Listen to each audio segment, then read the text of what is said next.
Hi, welcome back to my channel. ಗಂಡು ಮಗು ಹುಟ್ಟಿದ್ದು ಅಂತ ಎಲ್ಲರೂ ಖುಷಿಪಟ್ಟರೆ ನನ್ನ ಗಂಡ ಮಾತ್ರ ಕೋಪ ಮಾಡಿಕೊಂಡು ನನ್ನನ್ನು ವಿಚಿತ್ರವಾಗಿ ನೋಡ್ತಿದ್ದಾನೆ. ನನಗಲ್ಲೇ ಹೊಡೆಯೋದಕ್ಕೂ ಬಂದ. ಏನಾಯಿತು ಅಂತ ನೋಡಿದ್ರೆ, ಮಗು ನಮ್ಮ ಮನೆಯ ಮ್ಯಾನೇಜರ್ ಪ್ರಕಾಶ್ ಥರ ಇದೆ ನೋಡೋದಕ್ಕೆ ಸಂಪೂರ್ಣವಾಗಿ. ನೀನು ಅವನ ಜೊತೆ ಅನೈತಿಕ ಸಂಬಂಧನ ಇಟ್ಕೊಂಡು ನನಗೆ ಮಗುನ ಎತ್ಕೊಟ್ಟಿದೀಯಾ ಅಂತ ಆಸ್ಪತ್ರೆಯಿಂದ ನನ್ನನ್ನು ಮತ್ತು ಮಗುನ ಬಿಟ್ಟು ಹೊರಟೋದ. ಅತ್ತೆ ಕೂಡ ನಗ್ತಾ ನನಗೆ ನನ್ನ ಹಿಂದೆನೇ ಹೋದ್ಲು. ಇರಲಿ, ಏನಾಗ್ತಿದೆ ಅಂತ ಅರ್ಥನೇ ಆಗ್ತಿಲ್ಲ. ಯಾಕಂದರೆ ಅವತ್ತು ರಾತ್ರಿ ಪ್ರಕಾಶ್ ಯಾರೂ ಇಲ್ಲದೇ ಇದ್ದಾಗ ನನ್ನ ರೂಮಿಗೆ ಬಂದಿದ್ದ. ನನಗೆ ಸರಿಯಾಗಿ ಎಚ್ಚರನೂ ಇರಲಿಲ್ಲ. ಆಗ ಏನಾದರೂ ಹೆಚ್ಚು ಕಡಿಮೆ ಆಗಿರಬಹುದಾ ಅಂತ ಭಯ ಆಯಿತು. ಪ್ರಕಾಶ್ ಕೂಡ ಏನೂ ಮಾತಾಡದೆ ಹೋದ. ಮುಂದೆ ಏನಾಯಿತು ತಿಳ್ಕೋಬೇಕು ಅಂದರೆ ಕಥೆನ ಪೂರ್ತಿಯಾಗಿ ಕೇಳಿ, ಎಲ್ಲೂ ಸ್ಕಿಪ್ ಮಾಡಬೇಡಿ. ನನ್ನ ಹೆಸರು ಅನಿತಾ. ನಾನು ಒಂದು ಹಾಸ್ಟೆಲ್ನಲ್ಲಿ ವಾರ್ಡನ್ ಆಗಿದ್ದೀನಿ. ನನಗೆ ಚಿಕ್ಕ ವಯಸ್ಸಾದರೂ ಕೂಡ ನನಗೊಂದು ದೊಡ್ಡ ಜವಾಬ್ದಾರಿನ ಕೊಟ್ಟಿದ್ದಾರೆ. ಯಾಕಂದರೆ ನಾನು ಇದೇ ಹಾಸ್ಟೆಲ್ನಲ್ಲಿ ಓದಿ ಬೆಳೆದಿದ್ದು. ಅಪ್ಪ ಅಮ್ಮ ಹಳ್ಳಿನಲ್ಲಿದ್ದರಿಂದ ನನಗೆ ಓಡಾಟ ಕಷ್ಟ ಆಗ್ತಿತ್ತು. ಅದಕ್ಕಾಗಿ ನಾನು ಇಲ್ಲೇ ಉಳಿದೆ. ಹಬ್ಬಗಳಿಗೂ ಕೂಡ ಹೋಗ್ತಿರ್ಲಿಲ್ಲ. ಯಾಕಂದರೆ ಅಪ್ಪ ಅಮ್ಮನ ಬಳಿ ನಾನು ಒಬ್ಬಳೇ ಹೋದರೆ ತಮ್ಮ ಊಟ ಹಾಕೋದಕ್ಕೆ ಕೂಡ ಕಷ್ಟವಾಗ್ತಿತ್ತು. ಅವ್ರ ಪಾಲನ್ನು ನಾನು ತಿನ್ನಬೇಕಾಗಿತ್ತು. ಬಡತನ ಅದಕ್ಕೂ ಮೀರಿದಂತೆ 6 ಜನ ಮಕ್ಕಳು, 2 ಗಂಡು ಮಕ್ಕಳು, 4 ಜನ ಹೆಣ್ಮಕ್ಳು. ನನ್ನನ್ನು ಸೇರಿ ಅಪ್ಪ ಅಮ್ಮ ದಿನಗೂಲಿಗೆ ಹೋಗ್ತಾರೆ. ಅವತ್ತಿಂದು ಅವತ್ತೇ ತಿಂತಾರೆ. ತಮ್ಮಂದರು ಕೂಡ ಸಣ್ಣ ಪುಟ್ಟ ಕೆಲಸ ಮಾಡ್ಕೊಳ್ತಾರೆ. ತಂಗಿಯರು ಹೂ ಕಟ್ತಾರೆ. ಮೊದಲು ಈ ಬಡತನ ಬೇಸರ ಆಗ್ತಿತ್ತು. ದಿನಗಳು ಕಳೆದಂತೆ ಆ ಬಡತನದಿಂದ ನಾನು ತುಂಬ ಕಲಿತೆ. ಇಂದು ನಾನು ತುಂಬ ಗಟ್ಟಿಯಾಗಿ ನಿಂತಿರೋದು ಕೂಡ ಬಡತನದಿಂದಾನೆ. ತಂಗಿಯರನ್ನು ಮತ್ತು ತಮ್ಮಂದ್ರನ್ನು ಓದಿಸ್ತಾ ಇದ್ದೀನಿ. ಅವರ ವಿದ್ಯಾಭ್ಯಾಸ ಆಯಿತು. ಈಗ ಅವರುಗಳು ಕೂಡ ಕೆಲಸನ ಹುಡುಕ್ತಿದ್ದಾರೆ. ಎಲ್ರಿಗೂ ಗ್ಯಾಪ್ ಇಲ್ಲ, 1 ವರ್ಷ ಅಷ್ಟೇ ಗ್ಯಾಪ್.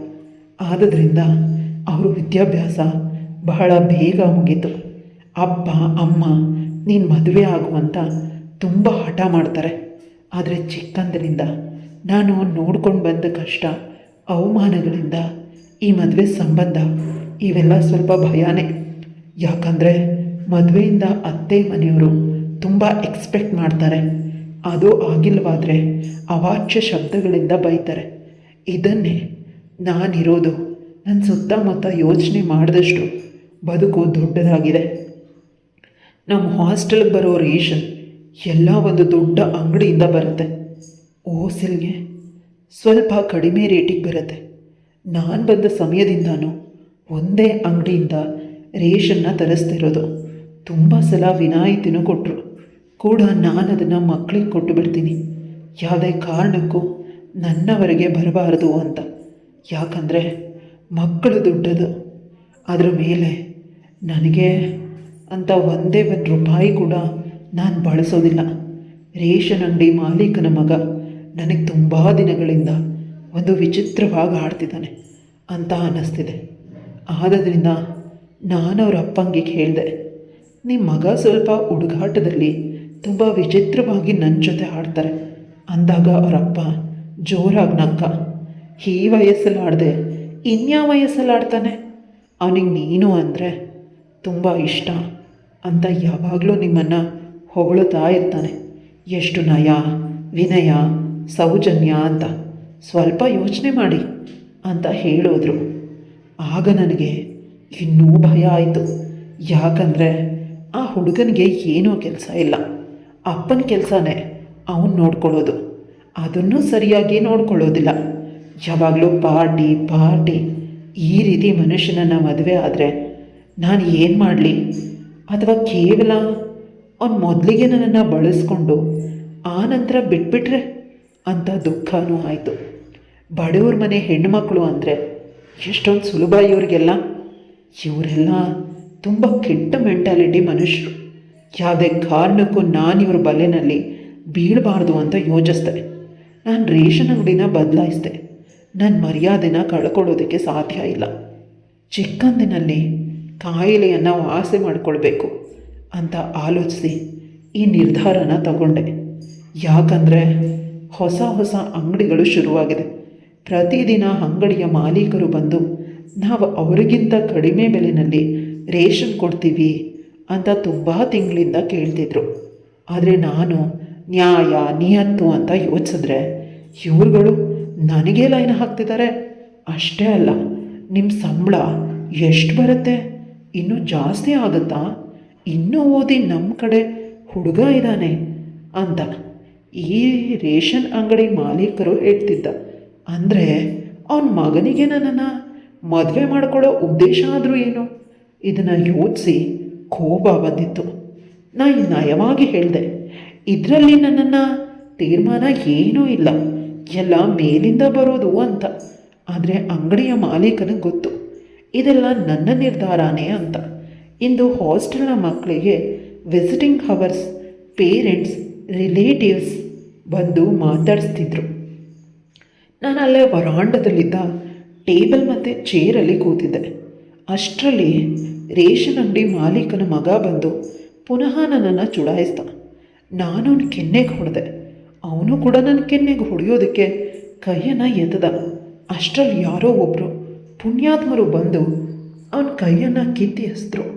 ಅದು ಬೇರೆ ಯಾರೂ ಅಲ್ಲ, ಅವ್ರು ನಮ್ಮ ಹಾಸ್ಟೆಲ್ಗೆ ದಾನನ ಕೊಡೋರು. ಅಂದರೆ ತಿಂಗಳಿಗೆ 15 ದಿನಗಳ ಊಟವು ಅವ್ರ ಹೆಸರಲ್ಲೇ ನಡೆಯೋದು. ಅವರು ಅವನ ಕೈನ ಅವನಿಗೆ ಹೊಡೆದ್ರು. ಒಂದು ಹೆಣ್ಣಿನ ಮೇಲೆ ಈ ರೀತಿ ಮಾಡ್ತಿದ್ಯಾ, ನಿನಗೆ ಸರಿಯಾಗಿ ಮಾಡ್ತೀನಿ ಅಂತ ಪೊಲೀಸ್ನವ್ರಿಗೆ ಫೋನ್ ಮಾಡಿ ಅವನನ್ನು ಕರ್ಕೊಂಡು ಹೋಗುವಂತೆ ಮಾಡಿದ್ರು. ನಂತರ ನನ್ನ ಬಳಿ ಬಂದು, ಮೇಡಮ್, ನಿಮಗೆ ಏನೇನು ಸಮಸ್ಯೆ ಇದ್ದರೂ ನನ್ನ ಬಳಿ ಸಂಪರ್ಕಿಸಿ ಅಂತ ನಂಬರ್ ಕೊಟ್ಟರು.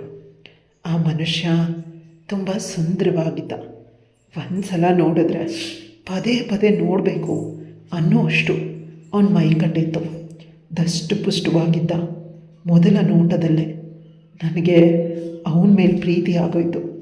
ಆದರೆ ಅವನು ಆಕಾಶದಲ್ಲಿರೋ ನಕ್ಷತ್ರ, ನಾನು ಭೂಮಿ ಮೇಲಿರೋ ಒಂದು ಪುಟ್ಟ ಹೂವು ಅಂದ್ಕೊಂಡು ಸುಮ್ಮನಾದೆ. ಇದಾದ ಸ್ವಲ್ಪ ದಿನಕ್ಕೆ ಪುನಃ ಅವರೇ ನನಗೆ ಕಾಲ್ ಮಾಡಿದ್ರು. ಕಾಲ್ ಮಾಡಿ ಹಾಸ್ಟೆಲ್ನ ಮಕ್ಕಳಿಗೆ ಯುಗಾದಿ ಹಬ್ಬಕ್ಕೆ ಹೊಸ ಬಟ್ಟೆಗಳನ್ನು ಕೊಡಿಸ್ತಾ ಇದ್ದೀನಿ ಅಂತ ಹೇಳಿದ್ರು. ನಾನು ಖುಷಿಯಿಂದಾನೇ ಒಪ್ಕೊಂಡೆ. ನಿಮಗೆ ತುಂಬ ಪುಣ್ಯ ಬರುತ್ತೆ, ಬಡ ಮಕ್ಕಳಿಗೆ ಇಷ್ಟೊಂದು ಸಹಾಯ ಮಾಡ್ತಿದ್ದೀರ. ಯಾಕಂದರೆ ಇದು ಜನರ ಸಹಾಯದಿಂದ ನಡೆಯುವ ಹಾಸ್ಟೆಲ್ ಆಗಿತ್ತು. ಪೇರೆಂಟ್ಸ್ ಇದ್ದರೂ ತುಂಬ ಅಸಹಾಯಕರಾಗಿರೋ ಮಕ್ಕಳನ್ನು ಮಾತ್ರ ಇಲ್ಲಿ ಓದಿಸ್ತಾ ಇದ್ದಿದ್ದು. ಆಗ ಆ ಕಡೆಯಿಂದ ಆ ಮನುಷ್ಯ ಸ್ವಲ್ಪ ನಿಧಾನವಾಗಿ ಹೇಳ್ತಾರೆ, ಮಕ್ಕಳಿಗೆಲ್ಲ ಬಟ್ಟೆ ಕೊಡಿಸ್ತೀನಿ ಮೇಡಮ್, ಸೈಟ್ ಕಳಿಸಿ. ಅದಕ್ಕಿಂತ ಮೊದಲು ಇನ್ನೊಂದು ಕೇಳಬೇಕು, ನೀವು ಬೇಸರ ಮಾಡಿಕೊಳ್ಬಾರ್ದು ಅಂತ ಹೇಳ್ದ. ಏನು ಆಯಿತು ಅಂತ ಒಪ್ಕೊಂಡೆ. ನಿಮಗೆ ಸೀರೆನ ತಂದು ಕೊಡ್ತೀನಿ, ದಯವಿಟ್ಟು ಆ ಅವಕಾಶನ ಒದಗಿಸ್ಕೊಡಿ ಅಂತ ತುಂಬ ವಿನಮ್ರವಾಗಿ ಕೇಳ್ದ. ಆಗ ನಾನು ಹೇಳಿದೆ, ನನಗೆ ಸಂಬಳ ನಾನು ತಗೊಳ್ತೀನಿ ಅಂತ ಅನ್ಬೇಕಾದಾಗ, ನೀವು ತಗೊಳ್ತೀರ ಅದು ನನಗೂ ಕೂಡ ಗೊತ್ತು. ಆದರೆ ನಿಮ್ಮ ಕಾರ್ಯದಕ್ಷತೆ ಮೆಚ್ಚಿ ನಾನು ಪ್ರೀತಿಯಿಂದ ಕೊಡ್ತಾ ಇರೋದು ಅಂತ ಅವನು ಅಂದ ತಕ್ಷಣ ನನ್ನ ಮೈ ಜುಮ್ ಅಂತ ಅನ್ನಿಸ್ತು. ನನ್ನ ಕನಸು ಈಡೇರ್ತಾ ಇದೆ ಅಂತ ನಾನು ಒಪ್ಕೊಂಡೆ. ಮಾರನೇ ದಿನಕ್ಕೆ ಮಕ್ಕಳಿಗೆ ಬಟ್ಟೆಗಳು, ನನಗೆ ಸೀರೆನ ತಂದರು. ನನ್ನ ಸೀರೆ ಕಡಿಮೆ ಅಂದರೂ 30,000 ಇರುತ್ತೆ. ಈ ಸೀರೆ ಜೊತೆ ಬ್ಲೌಸ್ ಇದೆ, ಅದನ್ನು ಕೂಡ ನನ್ನ ಸೆಕ್ರೆಟ್ರಿ ಡಿಸೈನ್ ಮಾಡಿದ್ದಾರೆ. ನಿಮಗಿಷ್ಟ ಆಗಿದೆಯಾ ಅಂತ ಕೇಳಿದಾಗ ನನಗೆ ಆಶ್ಚರ್ಯ ಆಯಿತು. ಇಷ್ಟು ಕಡಿಮೆ ಸಮಯದಲ್ಲಿ ಹೇಗಾಯಿತು ಅಂದರೆ ಡಬಲ್ ಪೇಮೆಂಟ್ ಮಾಡಿದ್ದಾರೆ, ಬೇಗ ಮಾಡಿಕೊಡ್ತಾರೆ ಅಂತ ಹೇಳಿದ್ರು. ನಂತರ ನಾಳೆ ಇಲ್ಲಿ ಹಬ್ಬನ ಆಚರಿಸಿದ ಮೇಲೆ ನನಗೆ ಕಾಲ್ ಮಾಡಿ, ನಿಮ್ಮನ್ನು ಹಬ್ಬದ ದಿನ ನಾನು ಮನೆಗೆ ಕರ್ಕೊಂಡು ಹೋಗ್ತೀನಿ, ಅಮ್ಮ ನಿಮ್ಮ ಬಗ್ಗೆ ತುಂಬ ಕೇಳ್ತಾಯಿದ್ರು ಅಂತ ಹೇಳಿದಾಗ, ಇವರಮ್ಮ ನನ್ನನ್ನು ಹೇಗೆ ಕೇಳ್ತಾರೆ ಅನ್ನೋ ಪ್ರಶ್ನೆ ಕೂಡ ನಾನು ತುಂಬ ನಯವಾಗಿ ಆಯಿತು. ಬೆಳಗ್ಗೆ 12 ಗಂಟೆಗೆ ಇಲ್ಲಿ ಫಂಕ್ಷನ್ ಆಗಿ ಹೋಗುತ್ತೆ, ನಾನು ಸಾಯಂಕಾಲ ಬರ್ತೀನಿ ಫ್ರೆಶ್ ಆಗಿ ಅಂತ ಹೇಳಿದೆ. ಅವರು ಕೂಡ ಅದೇ ರೀತಿ ಒಪ್ಕೊಂಡ್ರು. ಮಾರನೇ ದಿನ ಸಾಯಂಕಾಲ 4 ಗಂಟೆಗೆ ಸರಿಯಾಗಿ ಅವರ ಕಾರ್ ಬಂದು ನನ್ನ ಹಾಸ್ಟೆಲ್ನ ಎದುರುಗಡೆ ನಿಂತಿತ್ತು. ನನ್ನ ಫೋನ್ಗೆ ಕಾಲ್ ಮಾಡಿದ್ರು. ಒಳಗೆ ನಾನು ಗೇಟ್ನ ತುದಿಯಲ್ಲಿದ್ದೆ. ಅವ್ರಿಗೂ ಬರಬೇಕು ಅನ್ನೋ ಆತ್ರ, ನನಗೂ ಅವ್ರು ಬರ್ತಾರೆ ಅನ್ನೋ ಕಾತ್ರ. ಇಬ್ಬರ ಚೆನ್ನಾಗಿ ಮ್ಯಾಚ್ ಆಗ್ತಿತ್ತು ಅಂತ ಅನ್ನಿಸ್ತು ಇಬ್ರಿಗೂ. ಇಬ್ಬರು ಪರಸ್ಪರ ಒಬ್ಬರು ಮುಖನ ಒಬ್ಬರು ನೋಡಿಕೊಂಡು ನಕ್ವಿ. ನಂತರ ಅವ್ರ ಕಾರಿಂದ ಇಳಿದು ಡ್ರೈವರ್ ಸೀಟ್ ಪಕ್ಕ ಇರೋ ಸೀಟಲ್ಲಿ ನನ್ನನ್ನು ಕೂರಿಸಿದ್ರು. ಕಾರಿನ ಡೋರನ್ನು ತೆಗೆದ್ರು. ನಾನು ನಿಧಾನವಾಗಿ ಹತ್ತು ಕೂತ್ಕೊಂಡೆ. ಇದೇ ಮೊದಲ ಬಾರಿ ಕಾರಲ್ಲಿ ಕೂತ್ಕೊಳ್ತಾ ಇರೋದು. ಆ ಕಡೆಯಿಂದ ಅವ್ರು ಡ್ರೈವರ್ ಸೀಟಲ್ಲಿ ಕೂತ್ಕೊಂಡ್ರು. ಕಾರಲ್ಲಿ ಅವ್ರು ನನ್ನನ್ನು ಕೂರಿಸಿದ ಮೇಲೆ ನಿಮ್ಮ ಇಷ್ಟ ಏನು, ನೀವು ಏನು ಓದಿದ್ದೀರಾ, ಈ ರೀತಿಯ ಫಾರ್ಮ್ಯಾಲಿಟೀಸ್ ಮಾತುಗಳು ಮಾತಾಡ್ತಿದ್ರು. ನಾನು ಅಷ್ಟೇ ಜಾಸ್ತಿ ಏನು ಮಾತಾಡಲಿಲ್ಲ. ಮನಸ್ಸಲ್ಲಿ ಒಂದು ರೀತಿ ಯುದ್ಧ, ಸರಿ ಮಾಡಿದ್ದೀನ ಅಥವಾ ತಪ್ಪು ಮಾಡ್ತಾಯಿದ್ದೀನ ಅಂತ.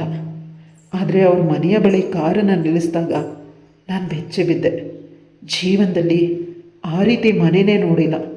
ತುಂಬ ದೊಡ್ಡ ಮನೆ, ಪಿಕ್ಚರಲ್ಲಿ ನೋಡ್ತಿದ್ವಲ್ಲ ದೊಡ್ಡ ಬಂಗ್ಲೆ, ಅದಕ್ಕಿಂತ ದೊಡ್ಡ ಅರಮನೆ. ಅಯ್ಯೋ, ನಾನು ಈ ಮನೆ ಒಳಗಡೆ ಕಾಲಿಡೋದಕ್ಕೆ ಕೂಡ ಯೋಗ್ಯತೆ ಇಲ್ಲ. ಇವ್ರು ಏನಕ್ಕೆ ಇಷ್ಟೊಂದು ನನಗೆ ಇಂಪಾರ್ಟೆನ್ಸ್ ಕೊಡ್ತಿದ್ದಾರೆ ಅರ್ಥನೇ ಆಗ್ತಿಲ್ಲ. ಸ್ವಲ್ಪ ಸರಿಯಾಗಿ ಗಮನಿಸಿದಾಗ ಮನೆಯನ್ನು ತುಂಬ ಚೆನ್ನಾಗಿ ರೆಡಿ ಮಾಡಿದ್ದಾರೆ. ನಾನು ಸ್ವಲ್ಪ ನಾಚಿಕೆಯಿಂದ ಕೇಳಿದೆ, ನೀವು ತುಂಬ ಶ್ರೀಮಂತರು, ನಾವು ಮಿಡ್ಲ್ ಕ್ಲಾಸ್, ನನಗೆ ಭಯವಾಗುತ್ತೆ ನಿಮ್ಮ ಮನೆಗೆ ಬಂದು ನಿಮ್ಮ ಜನಗಳ ಜೊತೆಗೆ ಮಾತಾಡೋದಕ್ಕೆ. ನಾನು ನಿಮ್ಮನ್ನು ಇಷ್ಟೊಂದು ಶ್ರೀಮಂತರು ಅಂತ ಅಂದ್ಕೊಂಡೇ ಇರಲಿಲ್ಲ. ದಯವಿಟ್ಟು ನಾನು ಆ ಆಟೋದಲ್ಲಿ ಹೊರಟೋಗ್ತೀನಿ, ನೀವು ನಿಮ್ಮ ಮನೆ ಫಂಕ್ಷನ್ನ ಎಂಜಾಯ್ ಮಾಡಿ ಅಂತ ಅವಳು ಆಟೋನ ಕರೀತಿದ್ದಾಳೆ. ಆಗ ಅವನು ಅಷ್ಟೊಂದು ಕಷ್ಟಪಡಬೇಡ, ಸುಮ್ಮನಿರು ಅಂತ ಹೇಳಿ ಅವಳ ಕೈನ ಗಟ್ಟಿಯಾಗಿ ಹಿಡ್ಕೊಂಡ. ನಂತರ ಅವನ ಮನೆ ಒಳಗಡೆ ಕರ್ಕೊಂಡು ಹೋದ. ಆಗ ಅವಳು ಬಲಗಾಲನ್ನು ಇಟ್ಲು. ಅಲ್ಲೇ ಸೋಫಾ ಮೇಲೆ ಅವಳ ಅಮ್ಮ, ಅಪ್ಪ, ತಮ್ಮಂದರು, ತಂಗಿಯಂದರು ಎಲ್ಲರೂ ಇದ್ದರು. ಅವರನ್ನು ನೋಡಿ ಆಶ್ಚರ್ಯಚಕಿತಳಾದ್ಲು. ಅಂದರೆ ನಿಮಗೆ ಇವರೆಲ್ಲ ಹೇಗೆ ಗೊತ್ತು ಅಂತ ಕೇಳಿದಾಗ ಅವ್ರು ಹೇಳ್ತಾರೆ, ನಾನು ತುಂಬ ವರ್ಷಗಳಿಂದ ನಿಮ್ಮನ್ನು ಪ್ರೀತಿ ಮಾಡ್ತಾಯಿದ್ದೀನಿ. ನಿಮ್ಗೆ ಹೇಳೋದಕ್ಕೆ ಭಯ ಆಗಿ ಇಷ್ಟು ವರ್ಷ ಕಾದಿದ್ದೆ. ನೀವು ಎಲ್ಲಿ ಹೋಗ್ತಿದ್ದೀರಾ, ಎಲ್ಲಿ ಬರ್ತೀರಾ, ಏನು ಮಾಡ್ತೀರಾ, ನಿಮ್ಮಪ್ಪ, ಅಮ್ಮ, ತಂಗಿಯಂದರು, ತಮ್ಮಂದರು ಪ್ರತಿಯೊಂದು ವಿಷಯದ ಬಗ್ಗೆ ನನಗೆ ಇನ್ಫಾರ್ಮೇಷನ್ ಇದೆ. ನಿಮ್ಮನ್ನು ಯಾವಾಗಲೂ ನಾನು ಫಾಲೋ ಮಾಡ್ತಾನೇ ಇರ್ತೀನಿ ಅಂತ ಅವನು ಹೇಳಿದಾಗ ಇವಳು ಸಡನ್ನಾಗಿ ಭಯ ಆಯಿತು. ಅಂದರೆ ಕೆಟ್ಟ ರೀತಿಯಲ್ಲ, ನಿಮ್ಮನ್ನು ಮೀಟ್ ಮಾಡೋದಕ್ಕೆ ಬರ್ತೀನಿ, ಆದರೆ ಭಯ ಆಗಿ ಹೊರಟೋಗ್ತೀನಿ, ನೀವು ರಿಕ್ವೆಸ್ಟ್ ಮಾಡಿದ್ರೆ ಅಂತ ಅಷ್ಟೇ. ಅವಳು ದಯವಿಟ್ಟು ನಾನೇನಾದರೂ ತಪ್ಪು ಮಾಡಿದ್ರೆ ಕ್ಷಮಿಸಿ, ನಮ್ಮ ಮನೆಯವರನ್ನು ಏನು ಕರ್ಕೊಂಡು ಬಂದಿದ್ದೀರಾ ಅಂತ ಕೇಳಿದಾಗ, ಇಂದು ನಮ್ಮಿಬ್ಬರ ಎಂಗೇಜ್ಮೆಂಟ್, ನೀವು ನನ್ನನ್ನು ಮದುವೆ ಆಗ್ತೀರಾ ಅಂತ ಅವಳು ಎದುರುಗಡೆ ಮಂಡಿ ಊರಿ ಕೂತ್ಕೊಂಡು ವಜ್ರದ ಉಂಗುರವನ್ನು ಅವಳ ಕೈಗೆ ಹಾಕೋದಕ್ಕೆ ಪ್ರಪೋಸ್ ಮಾಡ್ತಿದ್ದಾನೆ. ಅವಳು ಹೇಳ್ತಿದ್ದಾಳೆ, ನಮ್ಮ ಬಡತನ ತೊಂದರೆ ಮಾಡೋದಿಲ್ವಾ ಅಂದಾಗ, ನಾನು ಕೂಡ ಮೊದಲು ಬಡವನೇ ಆಗಿದ್ದೆ, ಇಂದು ತಕ್ಕ ಮಟ್ಟಿಗೆ ಆಗಿದ್ದೀನಿ, ದುಡ್ಡು ಆಸ್ತಿ ಬರುತ್ತೆ, ಆದರೆ ನಿಜವಾದ ಪ್ರೀತಿ, ನಿಜವಾದ ತಾಯಿಯ ಹೃದಯ ಬೇಕು ಅಂತ ಅವನು ಹೇಳ್ದ. ಅವಳು ಕರಗಿದ್ಲು. ಅವಳ ಮನೆಯವರು ಇವಳು ಒಪ್ಕೊಂಡ್ರೆ ಸಾಕು ಅಂತ ಕಾಯ್ತಿದ್ರು. ಅದೇ ರೀತಿ ಆಯಿತು. ಇವಳು ಒಪ್ಕೊಂಡ್ಳು. ಅವನು ಅವಳ ಕೈಗೆ ಒಂದು ಉಂಗುರನ ತೊಡಿಸಿ ಮುತ್ತನ್ನು ಕೊಟ್ಟ. ಅವನಮ್ಮ ಬಂದು ನನ್ನನ್ನು ಗಟ್ಟಿಯಾಗಿ ತಪ್ಕೊಂಡ್ರು. ನನ್ನ ಕೆನ್ನೆಗೆ ಮುತ್ತು ಕೊಡೋದಕ್ಕೆ, ನೀನು ನನ್ನ ಸೊಸೆ ಅಲ್ಲ, ನನ್ನ ಮಗಳು, ನಿನ್ನನ್ನು ತುಂಬ ಪ್ರೀತಿಯಿಂದ ನೋಡ್ಕೊಳ್ತೀನಿ ಅಂತ ಪುನಃ ಅವಳನ್ನು ಗಟ್ಟಿಯಾಗಿ ಹಿಡ್ಕೊಂಡು ತಲೆಯನ್ನು ಸವರಿದ್ರು. ಅವರಿಗೆ ಅಮ್ಮನನ್ನು ಬಿಟ್ಟರೆ ಮತ್ತು ಯಾವ ಸಂಬಂಧನೂ ಇಲ್ಲ ಅಂತ ಅನಿಸುತ್ತೆ. ಬಂಧುಗಳು ಯಾರೂ ಕಾಣಿಸ್ತಿಲ್ಲ, ಆದರೆ ಕೆಲಸದವರು 5-6 ಜನ ಇದ್ದರು. ಬಹಳ ಬೇಗ ನಮ್ಮಿಬ್ಬರ ಮದುವೆ ಆಗೇ ಹೋಯಿತು. ಅವರಿಗೆ ನನ್ನನ್ನು ಬಿಟ್ಟು ದೂರ ಇರೋದಕ್ಕೆ ಸಾಧ್ಯನೇ ಆಗ್ತಿರ್ಲಿಲ್ಲ. ದಿನದಿಂದ ದಿನಕ್ಕೆ ಇಲ್ಲ ಅಂದರೂ 100 ಸಲ ಕಾಲ್ ಮಾಡ್ತಿದ್ರು. ರಾತ್ರಿ ನನ್ನನ್ನು ಮಲಗೋದಕ್ಕೂ ಬಿಡ್ತಿರ್ಲಿಲ್ಲ. ಅದಕ್ಕೆ ನಾನೇ ಹೇಳಿದೆ, ಮದುವೆ ಬೇಗ ಆಗಿಬಿಡೋಣ ಅಂತ. ಹೇಗಿದ್ದರೂ ನನ್ನ ಲೈಫ್ ಕ್ಲಿಯರ್ ಆದರೆ ನನ್ನ ತಂಗಿಯರ ಮದುವೆ ಆಗುತ್ತೆ ಅನ್ನೋದಿತ್ತು. ಮದುವೆನ ಅವರೇ ತುಂಬ ಗ್ರ್ಯಾಂಡಾಗಿ ಒಂದು ಪ್ರತಿಷ್ಠಿತ ಚೌಟ್ರಿನಲ್ಲಿ ಮಾಡಿಕೊಂಡ್ರು. ಎಲ್ಲ ಸೌಲಭ್ಯಗಳು ಇತ್ತು.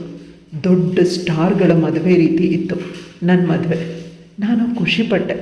ಕನಸಿನ ಹಬ್ಬದಂತೆ ಇತ್ತು ನನ್ನ ಮದುವೆ.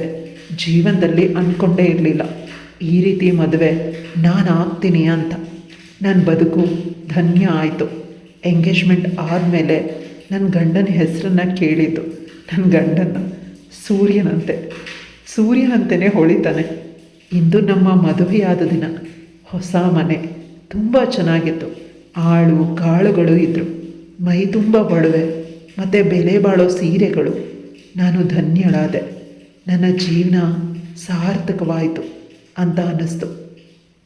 ಮೊದಲ ರಾತ್ರಿ ನಾನು ನನ್ನ ಗಂಡ ಸೂರ್ಯನಿಗಾಗಿ ಕಾದು ಕೂತೆ. ಅವನ ಬಿಳಿ ಪಂಚೆ ಮತ್ತು ಬಿಳಿ ಶರ್ಟಲ್ಲಿ ಸೂರ್ಯನಂತೆ ಹೊಳಿತಾ ರೂಮಿನೊಳಗಡೆ ಬಂದ. ನನ್ನನ್ನು ನೋಡಿ, ಅವನು ಎಷ್ಟು ಸುಂದರವಾಗಿದೆಯಾ, ನಿನಗೆ ನನ್ನ ಅದೃಷ್ಟ ಆಗತ್ತೆ ಅಂತ ದೃಷ್ಟಿ ತೆಗೆದ್ರು. ನಾನು ಅವರನ್ನು ಗಟ್ಟಿಯಾಗಿ ತಪ್ಕೊಂಡೆ. ಅವರು ತಪ್ಕೊಂಡ್ರು. ನನಗೆ ಭಯ, ಮುಂದೆ ಏನು ಮಾಡಬೇಕು ಅಂತ. ಆದರೆ ಅವರು ನನ್ನ ತುಟಿಗಳಿಗೆ ಮುತ್ತು ಕೊಟ್ಟರು. ನಾನು ಕೂಡ ಆ ಮುತ್ತಲ್ಲಿ ಭಾಗಿಯಾಗಿದ್ದೆ. ಮೊದಲ ಬಾರಿಯೂ ಒಂದು ಹುಡುಗನ ಸ್ಪರ್ಶ, ಅದನ್ನು ಅನುಭವಿಸೋದು ಒಂದು ರೀತಿ ಅದ್ಭುತವಾಗಿತ್ತು. ಯಾಕಂದರೆ ಆ ಹುಡುಗನನ್ನು ನಾನು ತುಂಬ ಪ್ರೀತಿ ಮಾಡ್ತೀನಿ. ನಮ್ಮ ರಾತ್ರಿ ತುಂಬ ಸುಂದರವಾಗಿ ನಡೀತು. ಪ್ರತಿದಿನ ನಮಗೆ ಮೊದಲ ರಾತ್ರಿನೇ ಆಗಿತ್ತು. ರಾತ್ರಿ ಎಲ್ಲ ಇಬ್ಬರು ಆಟ ಆಡೋದು, ಬೆಳಗ್ಗೆ ನಿದ್ರಿಸೋದು, ಇದೇ ರೀತಿ ಆಗಿ ಹೋಗಿದೆ. ಇತ್ತೀಚೆಗೆ ಸೂರ್ಯ ಕೂಡ ಆಫೀಸಿಗೆ ತುಂಬ ಲೇಟಾಗಿ ಹೋಗ್ತಾರೆ. ಅವ್ರು ನನ್ನ ಕಣವನ್ನು ಮುದ್ದಿಸ್ತಾರೆ, ಪ್ರೀತಿಸ್ತಾರೆ, ಆರಾಧಿಸ್ತಾರೆ.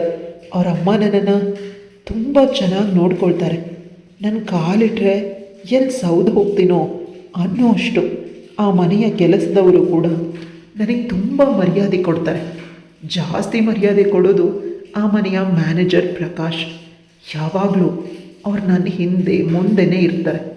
ಏನಾದರೂ ಬೇಕಾ ಸಹಾಯಕ್ಕೆ ಅಂತ ಕೇಳ್ತಾರೆ. ಆದರೆ ಏನಾದರೂ ಕ್ಲೀನ್ ಮಾಡಿ ಕೊಡಲ್ಲ. ಕೆಲಸದವರು ಸರಿಯಾಗಿ ಮಾಡಿಲ್ಲ ಅಂದರೆ ಹೇಳಿ, ಅವ್ರಿಗೆ ಬೆಂಡೆತ್ತೀನಿ, ಇಲ್ಲ ಅಂತಂದರೆ ನಾನೇ ಮಾಡಿಕೊಡ್ತೀನಿ ಅಂತ ಪ್ರಕಾಶ್ ಅವ್ರು ನನಗೆ ಮೈದನ ಇದ್ದಾರೆ. ನಮ್ಮ ಮನೆಯವರು ಈ ಸಲ ಹೊರಗಡೆ ಕೆಲಸದ ಮೇಲೆ ಹೋಗಿದ್ದಾರೆ ವಾರಗಟ್ಟಲೆ. ನನಗೇನಾದರೂ ಬೇಕಾದರೆ, ಸಮಸ್ಯೆ ಆದರೆ ಫೋನ್ ಮಾಡು ಅಂತ ಹೇಳೋಗಿದ್ರು. ಆದರೆ ನನಗೆ ಟ್ಯಾಬ್ಲೆಟ್ಸ್ಗಳು ಬೇಕಿತ್ತು. ಅಮ್ಮ ಮನೆಯಲ್ಲಿರಲಿಲ್ಲ. ಕೆಲಸದವರು ಅವ್ರ ಕೆಲಸದಲ್ಲಿ ಬ್ಯುಸಿಯಾಗಿದ್ದರು. ಆಗ ಪ್ರಕಾಶ್ ಇಲ್ಲಿ ಕಳಿಸ್ದೆ. ಪ್ರಕಾಶ್ ಆ ಮಾತ್ರೆಗಳು ಸರಿ ಇಲ್ಲ ಅಂತ ಡಾಕ್ಟರ್ ಬಳಿ ನನ್ನ ಸಮಸ್ಯೆನ ಹೇಳಿ ಅವನೇ ಮಾತ್ರೆಗಳನ್ನು ಬರೆಸ್ಕೊಂಡು ತಂದಿದ್ದಾನೆ. ನನ್ನನ್ನು ತುಂಬ ಚೆನ್ನಾಗಿ ನೋಡ್ಕೊಳ್ತಾನೆ. ಆ ರಾತ್ರಿ ನನಗೆ ಬರುತ್ತಿತ್ತು. ಮಾತ್ರೆಗಳ ಪ್ರಭಾವದಿಂದ ಏನೂ ತಿಳಿತಿರ್ಲಿಲ್ಲ. ಆದರೂ ಪ್ರಕಾಶ ರೂಮಿನ ಹೊರಗಡೆ ಕೂತ್ಕೊಂಡು ನಾನು ಹೇಳಲಿ ಅಂತ ಕಾಯ್ತಿದ್ದ. ಅತ್ತೆ ನನ್ನ ಗಂಡ ಸೂರ್ಯ ಇದ್ದರೆ ಒಂದು ರೀತಿ ನೋಡ್ಕೊಳ್ತಾಳೆ. ಅಕಸ್ಮಾತ್ ಸೂರ್ಯ ಇಲ್ಲದೆ ಹೋದರೆ ಇನ್ನೊಂದು ರೀತಿ. ಒಮ್ಮೊಮ್ಮೆ ಇವ್ರ ಮುಖಗಳು ಇಷ್ಟೊಂದು ಬದಲಾಗತ್ತೆ ಅಂತ ಅನಿಸಿದ್ರು ಅತ್ತೇನೇ ಅಲ್ವಾ ಅಂತ ಸುಮ್ಮನಾಗ್ತೀನಿ. ಆದರೆ ಪ್ರಕಾಶ್ ಮಾತ್ರ ನನಗೆ ಒಳ್ಳೇದು ಮಾಡೋದಕ್ಕೆ ಹೋಗಿ ಅತ್ತೆ ಬಳಿ ತುಂಬ ಸಲ ಬಯಸ್ಕೊಂಡಿದ್ದಾನೆ. ನನ್ನ ಮನೆಯವರು ಕೂಡ ಅವನನ್ನು ತುಂಬ ಕೀಳಾಗಿ ಕಾಣ್ತಾರೆ. ಅವನು ನೋಡಿದ್ರೆ ನಮ್ಮ ಮನೆಯವ್ರನ್ನ ಅಷ್ಟೊಂದು ಮರ್ಯಾದೆಯಿಂದ ನೋಡ್ತಾನೆ. ಎಲ್ಲ ಒಂದು ವಿಚಿತ್ರ ಅಂತ ಅನಿಸಿದ್ರು ಆ ವಿಷಯದಿಂದ ನಾನು ದೂರನೇ ಇದ್ದೆ ಅಂತ ಅಮ್ಮ ಹೇಳ್ತಾಳೆ. ಸೂರ್ಯನಿಗೆ ಅವನ ಅಮ್ಮ ಅಂದರೆ ತುಂಬ ಪ್ರೀತಿ. ನೀನು ಏನಾದರೂ ಸತ್ಯ ಹೇಳಿದ್ರೂ ಕೂಡ ಅವನು ನಂಬೋದಿಲ್ಲ. ಅವ್ರ ಅಮ್ಮನ ಮೇಲೆ ಪ್ರೀತಿಯ ಅರಮನೆನೇ ಕಟ್ಕೊಂಡು ಬಂದಿದ್ದಾನೆ. ಸಡನ್ನಾಗಿ ನೀನು ಅವ್ರ ಅಮ್ಮನ ಬಗ್ಗೆ ಏನಾದರೂ ಹೇಳಿದ್ರೆ ಅಮ್ಮನ ಮೇಲೆ ಜಾಡಿ ಹೇಳ್ತಾಳೆ ಅಂತ ಅವನು ನಿನಗೆ ನೋವು ಮಾಡಿದ್ರೆ, ಅಕಸ್ಮಾತ್ ನಿನ್ನನ್ನು ಬಿಟ್ಟುಬಿಟ್ರೆ ಅಂತ ಅಮ್ಮ ಹೇಳಿದ್ಲು. ಆ ಮಾತನ್ನು ಪ್ರತಿ ಬಾರಿ ನೆನಪು ಮಾಡ್ಕೊಳ್ತೀನಿ, ವಿರುದ್ಧವಾಗಿ ನಾನು ಏನೂ ಮಾತಾಡಬಾರ್ದು ಅಂತ. ಆದರೂ ಕೂಡ ಅತ್ತೆ ನನ್ನನ್ನು, ನನ್ನ ಮನೆಯವರನ್ನು ಸೂರ್ಯ ಇಲ್ಲದೆ ಇದ್ದಾಗ ಅಸಡ್ಡೆಯಾಗಿ ಕಾಣ್ತಾರೆ. ಇಂದು ದೇವರ ಮನೆಯಲ್ಲಿ ಕೂತಿದ್ದಾಗ ತಲೆ ಸುತ್ತು ಬಂದು ಬಿದ್ದುಬಿಟ್ಟೆ. ಆಗ ಇದನ್ನು ಗಮನಿಸಿದ ಕೆಲಸದವರು ನನ್ನನ್ನು ಹಾಸಿಗೆ ಮೇಲೆ ತಂದು ರೂಮಲ್ಲಿ ಮಲಗಿಸಿದ್ರು. ಡಾಕ್ಟರ್ ಪರೀಕ್ಷೆ ಮಾಡಿ ಹೇಳಿದರು ನಾನು 3 ತಿಂಗಳ ಗರ್ಭಿಣಿ ಅಂತ. ನನಗೆ ತುಂಬಾ ಖುಷಿ ಆಯಿತು. ಈ ಖುಷಿ ವಿಷಯವನ್ನು ನನ್ನ ಗಂಡಂಗೆ ಫೋನ್ ಮಾಡಿ ತಿಳಿಸಿದೆ. ಫೋನ್ ಮಾಡಿ ತಿಳಿಸಿದ ಅರ್ಧ ಗಂಟೆಗೆ ಅವರು ಮನೆಯಲ್ಲಿ ಅವ್ರು ನನ್ನನ್ನು ಎತ್ಕೊಂಡು ಕುಣಿದ್ರು. ನನ್ನ ಪ್ರೀತಿಯ ಹೆಂಡತಿ ನನ್ನವಳು, ಇನ್ನೂ ನನ್ನವಳನ್ನು ಹಂಚ್ಕೊಳ್ಳೋದಕ್ಕೆ ಇನ್ನೊಬ್ಬ ಬರ್ತಿದ್ದಾನೆ ಅಂತ. ಇದೇ ರೀತಿ ಚೇಷ್ಟೆಗಳನ್ನು ಅವನು ಮಾಡ್ತಿದ್ದ. ಇವಳು ನಾಚಿಸಿದ್ಲು. ಅವರಿಬ್ಬರ ಸಂಸಾರ ಪರಿಪೂರ್ಣವಾಗುವುದರಲ್ಲಿ ಇದೆ. ಆದರೆ ಸೂರ್ಯನ ಅಮ್ಮನಿಗೆ ಇದೆಲ್ಲ ಇಷ್ಟ ಇಲ್ಲ. ತನ್ನ ಮಗ ತನ್ನನ್ನು ಬಿಟ್ಟು ಹೊರಟೋಗ್ತಾನೆ ಅಂತ ಅವಳು ಯೋಚಿಸ್ತಿದ್ಲು. ಆದರೂ ಕೂಡ ಸೂರ್ಯ ಅವರ ಅಮ್ಮನ ಮಾತನ್ನು ಕೇಳದೆ ಹೆಂಡತಿನ ತುಂಬ ಪ್ರೀತಿಯಿಂದ ನೋಡಿಕೊಂಡು 9 ತಿಂಗಳು ಅವಳು ಕೇಳಿದ್ದೆಲ್ಲ ಕೊಡಿಸ್ತಿದ್ದ. ಕೆಲಸಕ್ಕೆ ಸಮಸ್ಯೆ ಆಗುತ್ತೆ ಅಂತ ಆಫೀಸನ್ನೇ ತನ್ನ ಮನೆ ಎದುರುಗಡೆ ಇರೋ ಬಿಲ್ಡಿಂಗಿಗೆ ಶಿಫ್ಟ್ ಮಾಡಿದ್ದ. ಪ್ರಪಂಚದಲ್ಲಿ ಇವನೊಬ್ಬನೇ ಅನಿಸುತ್ತೆ ಹೆಂಡ್ತಿನ ಇಷ್ಟೊಂದು ಪ್ರೀತಿ ಮಾಡೋನು. ಪ್ರಕಾಶ ಯಾವಾಗಲೂ ಅತ್ಗೆಮ್ಮ ಅಂತ ಸುತ್ತಾನೇ ಇದ್ದ. ನಾನು ಪ್ರಪಂಚದಲ್ಲೇ ಅದೃಷ್ಟವಂತೆ, ನನ್ನಷ್ಟು ಅದೃಷ್ಟವಂತೆ ಯಾರೂ ಇಲ್ಲ ಅಂತ ಅನಿಸ್ತಿತ್ತು. 9 ತಿಂಗಳು ತುಂಬಿತ್ತು. ನನಗೆ ಮುದ್ದಾದ ಗಂಡು ಮಗು ಹುಟ್ಟಿದ. ಗಂಡು ಮಗು ತುಂಬ ಸುಂದರವಾಗಿದ್ದ ಅಂತ ಡಾಕ್ಟರ್ ಹೇಳ್ತಿದ್ದಾರೆ. ಇಂದು ಹುಟ್ಟಿದ ಮಕ್ಕಳಲ್ಲಿ ಈ ಮಗು ತುಂಬ ಸುಂದರವಾಗಿದೆ. ನೋಡೋದಕ್ಕಷ್ಟೇ ಅಲ್ಲ, ಕಳಕಳಿಯಾಗಿದೆ. ನೀನು ತುಂಬ ಅದೃಷ್ಟವಂತೆ. ಅಮ್ಮ, ಗಂಡ, ಅತ್ತೆ, ಮಾವ, ಆಸ್ತಿ, ಐಶ್ವರ್ಯ ಮಗುವಿನಲ್ಲೂ ಕೇಳ್ಕೊಂಡು ಬಂದಿದ್ಯಾ. ಇದು ರಾಜ ಮಗು ಅಂತ ಡಾಕ್ಟರ್ ಹೇಳಿದಾಗ ನನ್ನ ತಾಯ್ತನ ಅರಳಿತು. ಮಗುನ ನೋಡಬೇಕು ಅಂದರೆ ತೋರಿಸಿದ್ರು. ಆದರೆ ಅನೆಸ್ಥೇಷಿಯಾ ಎಫೆಕ್ಟಿಂದ ಕಣ್ಣು ಮಂಜಾಗ್ತಿತ್ತು. ನೋಡೋದಕ್ಕೆ ಸಾಧ್ಯನೇ ಆಗಲಿಲ್ಲ. ಸರಿಯಾಗಿ ತುಂಬ ಸಮಯದ ನಂತರ ವಾರ್ಡ್ಗೆ ನನ್ನನ್ನು ಶಿಫ್ಟ್ ಮಾಡಿದ್ರು.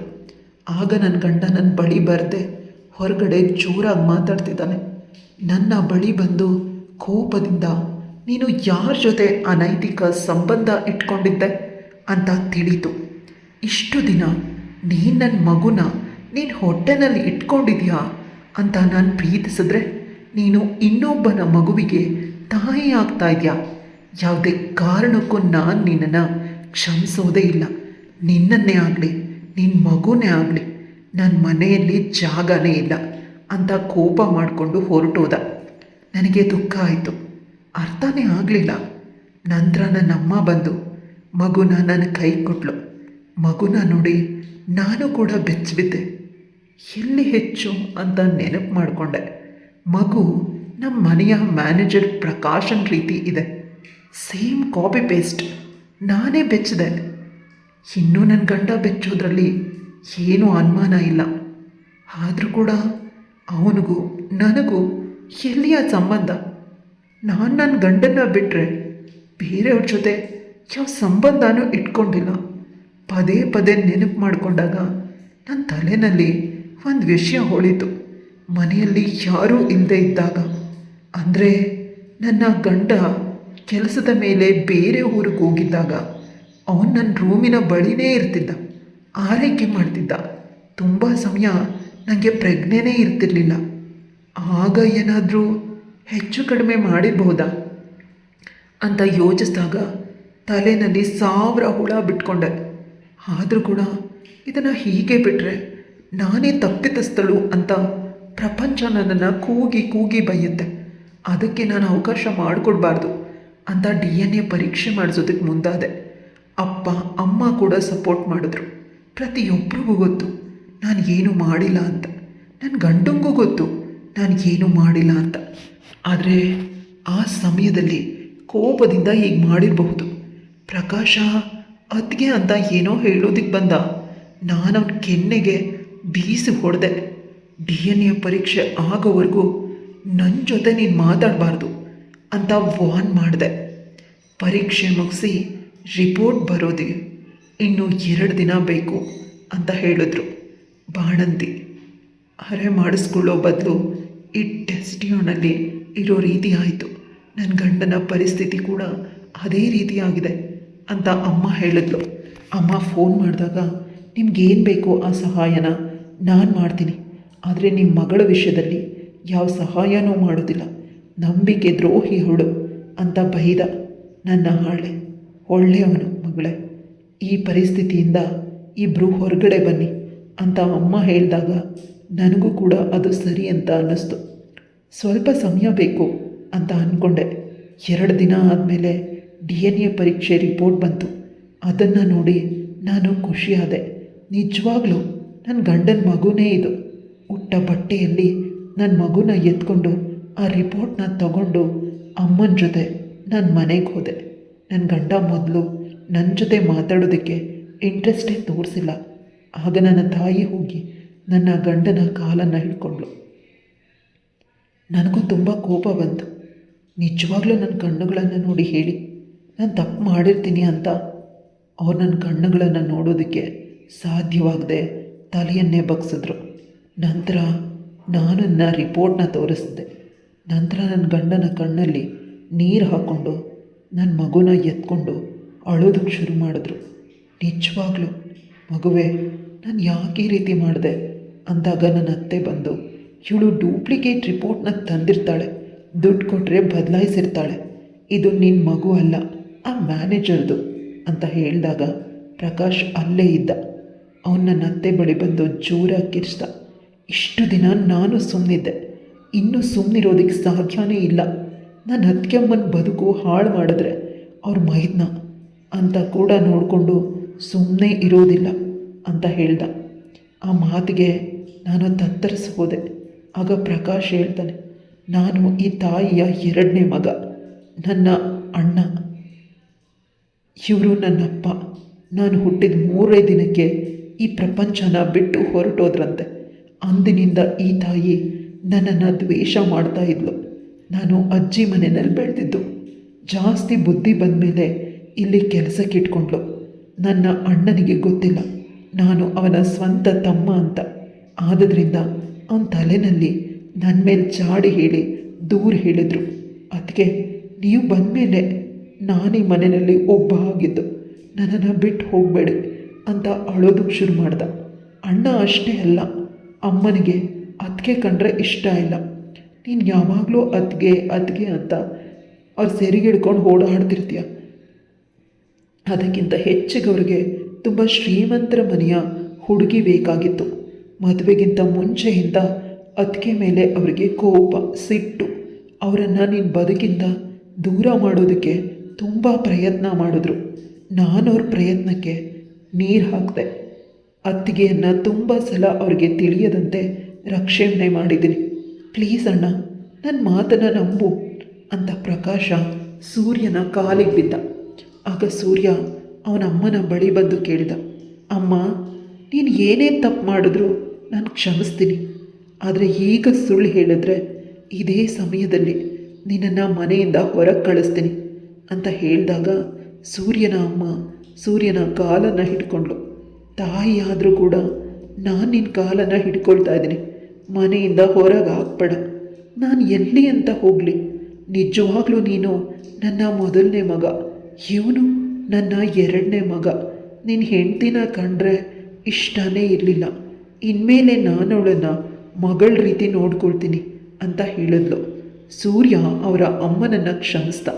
ಅಷ್ಟೇ ಅಲ್ಲ, ಪ್ರಕಾಶ್ನನ್ನು ಗಟ್ಟಿಯಾಗಿ ತಪ್ಪಿಕೊಂಡು ಹೇಳ್ತಾನೆ, ನೋಡು, ನನ್ನ ಮಗ ನನ್ನ ರೀತಿ ಇಲ್ಲದೆ ಅವ್ರ ಚಿಕ್ಕಪ್ಪನ ರೀತಿ ಇದ್ದಾನೆ ಅಂದರೆ ನಿನ್ನ ರೀತಿ ಇದ್ದಾನೆ. ಬುದ್ಧಿ ಕೂಡ ಚಿಕ್ಕಪ್ಪಂದೇ ಬರಲಿ. ಚಿಕ್ಕಪ್ಪ ತುಂಬ ಒಳ್ಳೆಯವನು, ಅಮಾಯಕ, ಸತ್ಯ ಯಾವುದು ಸುಳ್ಳು ಯಾವುದು ಅನ್ನೋದನ್ನು ಅರ್ಥ ಮಾಡ್ಕೊಳ್ತಾನೆ.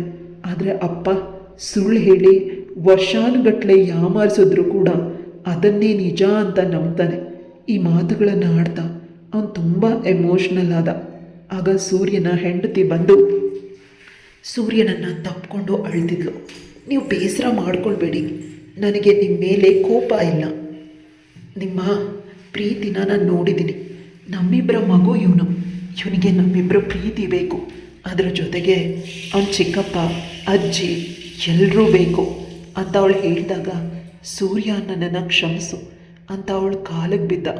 ಕೇವಲ ಮಗು ನನ್ನ ರೀತಿ ಇಲ್ಲ ಅಂತ ನಿನ್ನನ್ನು ಬೈದೆ, ಆದರೆ ವಂಶದಲ್ಲಿ ಯಾರ ರೀತಿ ಬೇಕಾದರೂ ಇರಬಹುದು. ಅಜ್ಜಿ, ತಾತ, ಚಿಕ್ಕಪ್ಪ, ದೊಡ್ಡಪ್ಪ, ದೊಡ್ಡಮ್ಮ, ಚಿಕ್ಕಮ್ಮ ಈ ಮಾತನ್ನು ಮರೆತು ಬಿಟ್ಟಿದ್ದೆ ಅಂದಾಗ ಅವಳು ಸೂರ್ಯನ ಕಿವಿಯನ್ನು ಹಿಡ್ಕೊಂಡು ಪದೇ ಪದೇ ಆ ವಿಷಯನ ಹೇಳಬೇಡಿ, ಅದೆಲ್ಲನೂ ಮರೆತು ನಾವು ಹೊಸ ಬದುಕನ್ನು ಬದುಕೋಣ ಅಂತ ಹೇಳಿದಾಗ ಪ್ರಕಾಶ, ಸೂರ್ಯನ ಅಮ್ಮ ಇದಕ್ಕೆಲ್ಲ ಒಪ್ಪಿದ್ರು. ಒಡೆದು ಹೋಗಿದ್ದ ಒಂದು ಕುಟುಂಬ ಒಂದು ಮಗುವಿಂದ ಸುಂದರವಾಗಿ ಒಂದಾಯಿತು. ಕತೆ ಇಲ್ಲಿಗೆ ಮುಗಿಯುತ್ತೆ. ಕತೆ ಇಷ್ಟ ಆಗಿದರೆ ಲೈಕ್, ಶೇರ್, ಕಮೆಂಟ್ ಮಾಡೋದನ್ನು ಮರಿಬೇಡಿ. ಇಂತಹ ಇನ್ನಷ್ಟು ಕತೆಗಳಿಗಾಗಿ ನನ್ನ ಚಾನಲ್ನ ಸಬ್ಸ್ಕ್ರೈಬ್ ಮಾಡ್ಕೊಳ್ಳಿ.